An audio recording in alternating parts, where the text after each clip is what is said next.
Hello बच्चों, कैसे हो आप लोग। मैं आप लोगों के लिए एक नया बैच लेकर आया हूं। इस बैच में हम लोग जवाहर नवोदय विद्यालय की तैयारी करेंगे। तो यह बैच लाने का एक मकसद था कि इसमें जो मीडियम फैमिली से जो बच्चे बिलोंग करते हैं, जिनका फैमिली बैकग्राउंड उतना स्ट्रॉन्ग नहीं है कि बहुत ही ज़्यादा एजुकेशनल फ़ी जो इंस्टीट्यूशन का फ़ी होता है पे करके बड़े बड़े स्कूल में पढ़ाई कर सके, उनके लिए यह वीडियो मैं लाया हूँ, जिसमें कि आप लोग जवाहर नवोदय विद्यालय की तैयारी करेंगे और जिसका प्रवेश परीक्षा जो 2025 के जनवरी में होगा, उसके लिए हम अभी से तैयारी करेंगे।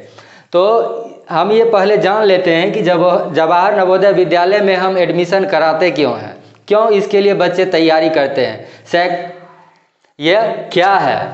ठीक है, तो ये जान लेते हैं कि जवाहर नवोदय विद्यालय भारत सरकार के द्वारा चलाया जाने वाला यह विद्यालय है, जिसमें बच्चे क्लास 6 के खासकर फ्री ऑफ कॉस्ट उनका रहना खाना होता है, साथ में पढ़ाई होता है।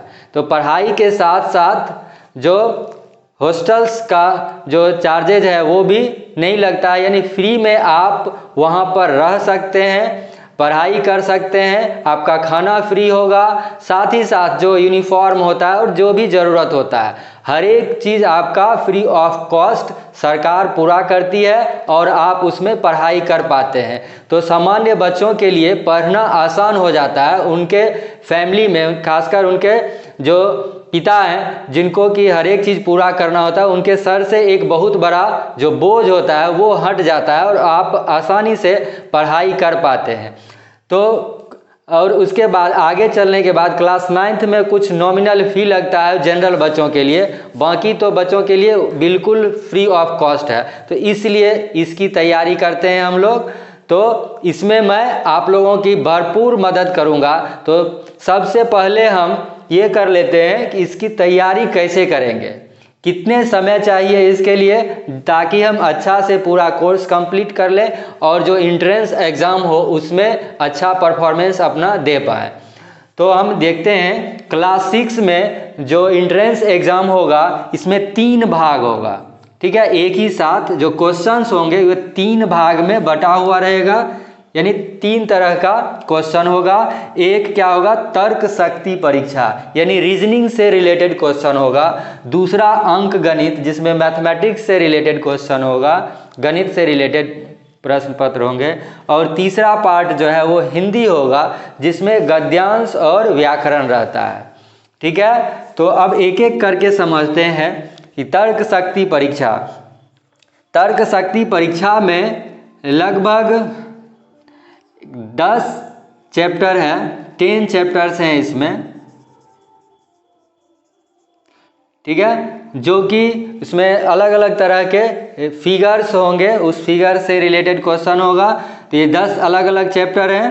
ठीक है, और इसके बाद इसी में रीजनिंग में 2 और चैप्टर हैं जो मैथमेटिक्स से मैथमेटिकल उसमें प्रॉब्लम होगा। ठीक है, मैथमेटिकल रीजनिंग होगा।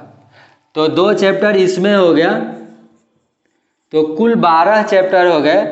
तो अगर हम रेगुलरली थोड़ा थोड़ा भी पढ़ाई करते हैं, थोड़ा थोड़ा पढ़ाई करने का मतलब अभी मई ख़त्म हो चुका है, जून की शुरुआत हो रही है, 2 तारीख है आज। तो अगर हम अभी से शुरू करते हैं तो दिसंबर तक 7 महीने मिल जाते हैं। इसमें हम 1 महीना और भी हटा देते हैं, जो कि कुछ छुट्टियों में निकल जाएगा। तो 6 मंथ हमारे पास है। तो इसमें अगर हम हर एक मंथ कम से कम 2 चैप्टर ईच, ठीक है, 2 चैप्टर हर एक मंथ अगर कंप्लीट करते हैं अच्छे से रिवीजन करते हुए, तो 2 चैप्टर करेंगे तो आसानी से कंप्लीट हो जाएगा।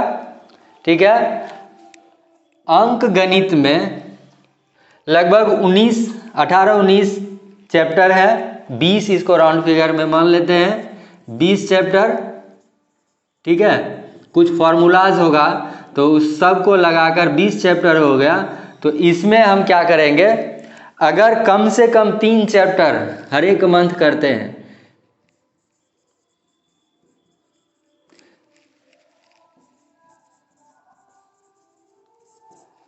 3 चैप्टर हर एक मंथ में कंप्लीट करते हैं तो 6 से 7 महीने में आसानी से कंप्लीट हो जाएगा। ठीक है, उसके बाद गद्यांश में लगभग 75 गद्यांश होता है। ठीक है, 75 अलग अलग बुक में अलग अलग हो सकता है, गद्यांश की संख्या अलग अलग हो। तो अगर हम इसको हर एक मंथ में, वैसे तो डेली एक एक गद्यांश आसानी से कर सकते हैं, तो एक एक गद्यांश अगर डेली करते हैं, ठीक है, पर डे एक गद्यांश पैसेज अगर सॉल्व करते हैं तो आसानी से बहुत पहले कंप्लीट कर लेंगे। उसके बाद जो समय बचेगा उसमें हम व्याकरण को सॉल्व करेंगे। तो इस तरह से हर एक पार्ट का हम थोड़ा थोड़ा स्टडी अगर करते हैं, समय रहते हुए आसानी से पूरे सिलेबस को कवर कर सकते हैं। तो मैं सबसे पहले यहाँ पर अंक गणित को पढ़ाऊँगा, क्योंकि रीजनिंग में अभी तक जितने स्टूडेंट्स को मैंने फेस किया, जितने स्टूडेंट्स मुझसे पढ़े हैं, तो उसमें अधिकांश का रीजनिंग ठीक ठाक रहता है, गद्यांश भी मिला जुला के कर लेते हैं, मैथ में ज़्यादा प्रॉब्लम होता है। तो सबसे पहले मैं मैथ को कवर करूंगा और उसके बाद जो भी बच्चे हमसे जुड़ते हैं तो उनको अगर रीजनिंग में या फिर गद्यांश में जो भी प्रॉब्लम होता है तो बीच में भी कभी कमेंट में करके पूछ सकते हैं कि सर इस टॉपिक में, इस रीजनिंग में जो भी क्वेश्चन होगा, क्वेश्चन का फोटो दे सकते हैं और मैं उसको फिर बताऊँगा। और फिर मैथ का कुछ चैप्टर हो जाएगा तो उसके बाद फिर रीजनिंग के लिए भी मैं रीजनिंग को भी टॉपिक वाइज पढ़ाऊंगा। तो हर एक पोर्शन को मैं कंप्लीट करूंगा, लेकिन जो जहां ज़्यादा बच्चों को दिक्कत होता है, ठीक है, मैथमेटिक्स में, तो उसमें क्वेश्चंस के साथ साथ कुछ ट्रिक्स भी बताऊंगा। मैथमेटिक्स कैसे पढ़ाऊंगा, तो कोई जो लॉन्ग मेथड होता है यानी डिस्क्राइब करके पहले बताऊंगा ताकि आप समझ जाएं। फिर शॉर्ट ट्रिक्स भी, बहुत सारे क्वेश्चन का शॉर्ट ट्रिक्स बताऊंगा जिसमें आप सेकेंड्स में भी बहुत सारे क्वेश्चन को सॉल्व कर सकते हैं। तो इस तरह से ये मेरा स्ट्रेटजी रहेगा। आप लोग हमसे जुड़े रहें तो आगे फिर इसका मैथमेटिक्स का चैप्टर वाइज अलग अलग टॉपिक को, पहले टॉपिक को समझाऊंगा, फिर उससे रिलेटेड क्वेश्चंस को सॉल्व करेंगे। हम लोग आसानी से पूरे सिलेबस को कंप्लीट कर लेंगे। तो इस तरह से हम लोग एक अच्छे स्ट्रेटजी के साथ पढ़ाई शुरू करेंगे और बहुत ही आसानी से पूरे सिलेबस को कंप्लीट कर लेंगे। तो अगले वीडियो में हम मैथमेटिक्स का चैप्टर 1 शुरू करेंगे। पढ़ाई का काम अगले वीडियो से होगा। तो अभी आप लोग क्या करेंगे, तो इस वीडियो को ज़्यादा से ज़्यादा लोगों के पास पहुंचाएं, ज़्यादा से ज़्यादा दोस्तों के पास पहुंचाएं, ताकि वो शुरू से हमसे जुड़कर अपना जो ये तैयारी है वो पूरा कर सकें। तो ज़्यादा से ज़्यादा इसको शेयर करें और कमेंट में लिखें। और हम लोग एक और भी बैच लॉन्च करेंगे जिसमें सैनिक स्कूल की भी तैयारी करवाएंगे।